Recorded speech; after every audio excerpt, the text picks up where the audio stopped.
mene je ubilo to što nju nisam mogla da okrenem i da je dovedem da bude pobednica ne jedne sezone, nego svih 10 sezona, da me je slušala. A šta je trebala da radi po tebi? Boki, intimni odnosi pred kamerama ne postoje za žensku osobu. Pa vidiš da postoje! Ako ne možeš da izdržiš bez intimnih odnosa, ne ideš pred kamerama toliko dugo. Evo ja imam muža.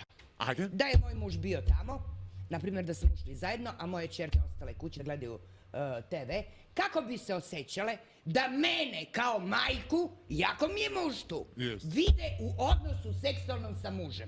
I da me gleda brat, i da me gleda ona, i Tijana, i Jana.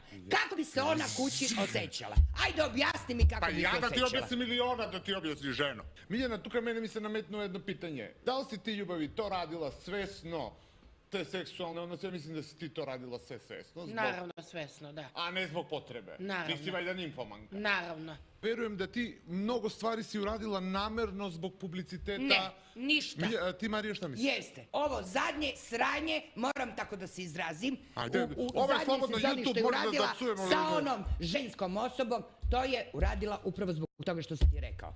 Samo si se ljubila ili imali ste sve? Samo sam se ljubila. E pa nisi imala znači intimne odnose? Ne, intimne odnose ne. A van kamere? Ni van kamere, žene me ne privlače, volim muškaraca isključivo. Pa što si onda to uradio? Samo zbog publiciteta? Samo zbog publiciteta. Daj vidjet ćemo 10.000 sve. evra da si kupi autobus. Hoćeš Daj da prediš? 10.000 evra da plati alimentacije deci. Ali Nije to si plaćao. ti kriva! 10.000 Nije tačno, eura. nije tačno, lažeš. Evo ti Zašto ti ga- papir. 10.000 eura autobus. A alimentacija deci dala si 1.000 eura. Nije tačno. 1.000 eura si dala, ne 10.000 si Nije dala. tačno. Koliko si rekla da ti je dužan? 10.000 eura. 10.000 evra. Da, toliko. Čekaj, ali za taj bebica si ti kriva. Ti si ga odebrala. Jesam, to Kako kači. ženo ti da biraš za tvoju ćerku? Ne da ga biram.